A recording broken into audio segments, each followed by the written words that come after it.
下面呢，我们有请韩国的金明石教授发言。金明石教授呢是 여러분 안녕하십니까?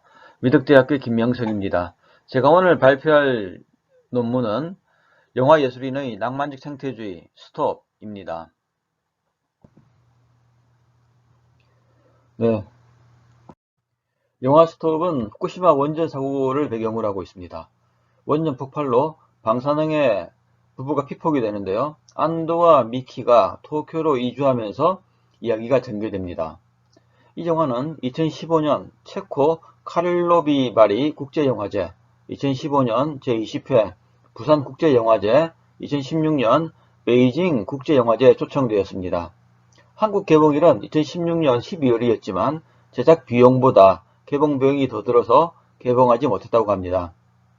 일본에서는 2017년 3월 유바리 영화제에서 최초로 공개되었습니다.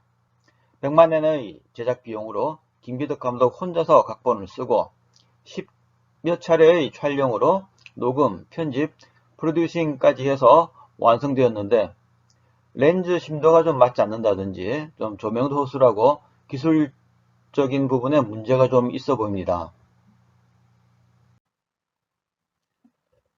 일본에서는 탈원전이라는 소재의 민감성 때문에 혼자서 비밀리에 기획하고 찍었다고 합니다. 수익이 나면 지진 피해자들에게 기부할 예정이라는 감독의 말처럼 메시지는 그 영화 가운데 가장 직설적인 것으로 보입니다. 김기덕 감독은 후쿠시마 원전 사고를 뉴스로 접한 뒤 원전 폭발에 의한 방사성 물질 피해에 대해 두려운 마음을 느꼈다고 합니다. 현실 사건을 픽션의 재료로 사용한 영화의 기획 의도가 탈원전의 홍보 효과를 얻기 위한 것이라면 영화의 홍보는 작품의 질보다는 재료의 사건성에 더 치중하는 것으로 보입니다. 아시다시피 김기덕 영화는 병든 자본주의를 큰 전제로 하고 있습니다. 병들어서 제대로 작동하지 않는 자본주의의 고통은 기득권이 아닌 하층민이 직접적이고 강하게 느끼게 됩니다. 동물처럼 생존을 위해 폭력을 휘두르며 살아가는 하층민 남성이 주인공으로 등장하는데 자신보다 약자인 여성에게로 향해지는 폭력은 성적 착취로 이어지고 스톱에도 임신, 낙태, 기형아 출산의 모티프가 등장하고 남성은 모든 중압감을 여성에게 떠넘깁니다. 그러나 김기덕 영화가 평가를 받는 것은 자본주의의 병폐에만 집중하지 않고 구원을 향해 나가기 때문이죠. 스톱의 여자 주인공 미키의 뱃속에 있는 아기는 생명, 즉 미래를 상징합니다. 아기는 부부의 희망이지만 방사능 피폭으로 기형아 출산에 대한 두려움을 느끼게 됩니다. 미키는 두려움을 극복하고 아기를 낳기로 하죠. 하지만 정상인의 1000배나 되는 청각을 가지고 아이가 태어납니다. 이 부부의 비극은 전기를 마구 사용하는 한 우리 사회 구성원 모두가 짊어져야 할 책임이라고 합니다. 방사능 피폭의 결과를 특별히 청각장애로 나타낸 것은 관객이 자신의 목소리를 더 귀담아 들어달라고 하는 감독의 목소리입니다.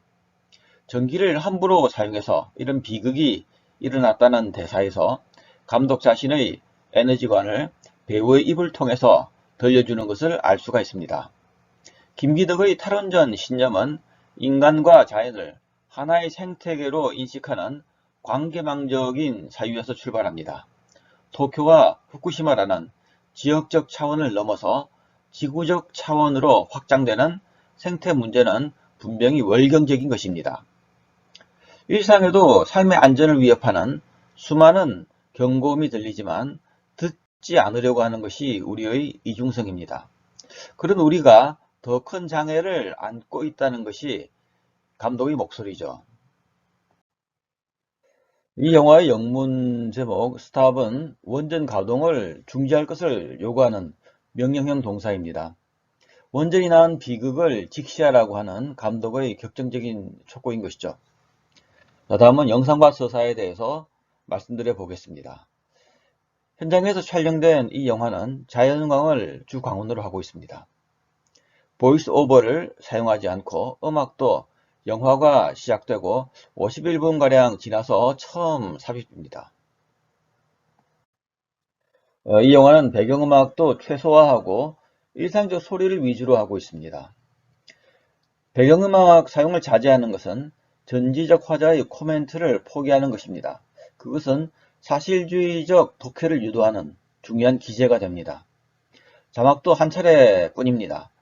바로 두 남자가 도쿄의 송전탑을 쓰러뜨려서 도쿄 전역이 정전이 되고 아기 울음소리가 들리는데 화면이 블랙아웃으로 바뀌고 7년 후라고 하는 자막이 올라오는 대목입니다.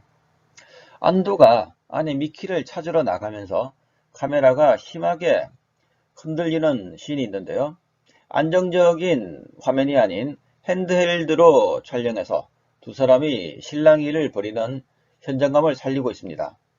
실시간으로 기록된 돌발 상황은 영화 속 영상이 조작되지 않았다는 느낌을 주지만 카메라의 숨겨진 지시와 시퀀스의 구조화로 연출된 장면은 바로 거짓된 사실 이미지를 만들어내게 됩니다.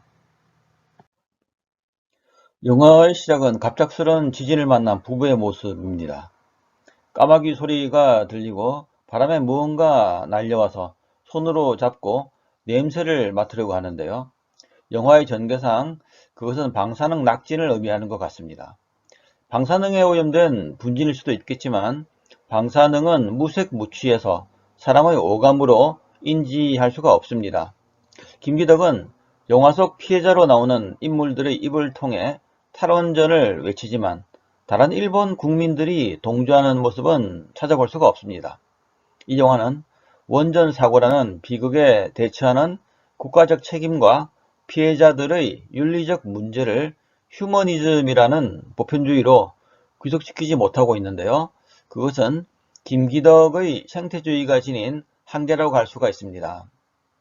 후쿠시마에 닥친 생태적 위기가 중심과 주변이라는 공간적 위계화와 차별 속에서 출현했다고 언급하지만 뚜렷한 정치적 실천 주체를 끌어내지는 못하고 있습니다. 이 또한 일본 환경운동의 탈공간적 생태 실천이 지닌 한계라고 할 수가 있습니다. 스톱에서 후쿠시마는 원전 혹은 원전과 도시를 연결하는 공간입니다. 도쿄와 후쿠시마를 오가는 차창밖 전원 풍경에는 반드시 송전탑이 그 위를 지나가고 있는데요. 원전의 전력을 도쿄로 실어나르는 공급망이라고 할 수가 있습니다. 미키는 후쿠시마 고향 마을의 텃밭을 일구고 채소를 수확합니다. 후쿠시마는 이렇게 생태 공간으로 재현되는 동시에 생태 주권이 위협받는 공간으로 이중적 의미가 공존하고 있습니다. 스톱에서 후쿠시마와 도쿄는 희생자, 가해자의 이분법 구도로 주변부는 환경 문제의 희생자로 중심지는 환경에 위해를 가하는 가해자로 나타납니다. 후쿠시마 피해 주민 나아가 토호쿠 지역 주민들은 일본인, 즉 국민으로 호명하는 논리와 결합되면서 정부 시책에 순종하는 일본인이라는 국민성만 오롯이 남게 됩니다. 자, 이렇게 가해자, 피해자, 국가와 로컬, 중심과 주변의 대립구도는 흐릿해지고 후쿠시마 원전 지역 주민들의 삶에서 삼정치, 바이오 폴리틱스라고 하죠. 삼정치의 모습은 발견되지 않습니다. 삶정치란 삶의 모든 차원이 정치적 공론의 장으로 변환 가능한 것을 말하는데요. 일본 사회에서 후쿠시마의 트라우마는 치유되기 전에 봉합되는 듯 합니다. 자, 스톱에서 환경 이슈가 원전 사고에 의한 방사능 오염이라면 장소로는 도쿄와 후쿠시마, 중심지와 또 도시 이렇게 구분할 수가 있고 저항의 주체는 희생자입니다. 희생자가 로컬이라면 저항의 대상은 가해자인데요. 바로 국가 또는 도쿄전력이라는 기업이 되겠습니다. 이 영화에서 저항 주체의 장소 귀속감이 강화되고 있다면 공동체와의 관계는 통합을 지향한다고 하겠습니다. 다음은 남은 이야기입니다. 김기덕의 에너지관에서 영화예술인의 자유분방한 사고에 기인하는 현실도피적인 낭만주의, 과학기술 문명에 대한 비관론과 더불어 재생에너지에 대한 과도한 낙관주의가 드러납니다. 이 반문명론적인 환경 생태주의는 현실을 원자력 에너지와 대체에너지식의 이분법적 구도로 몰고 가고 전문지식의 부족에 기인하는 과장된 위험과 과잉 공포를 낳게 됩니다.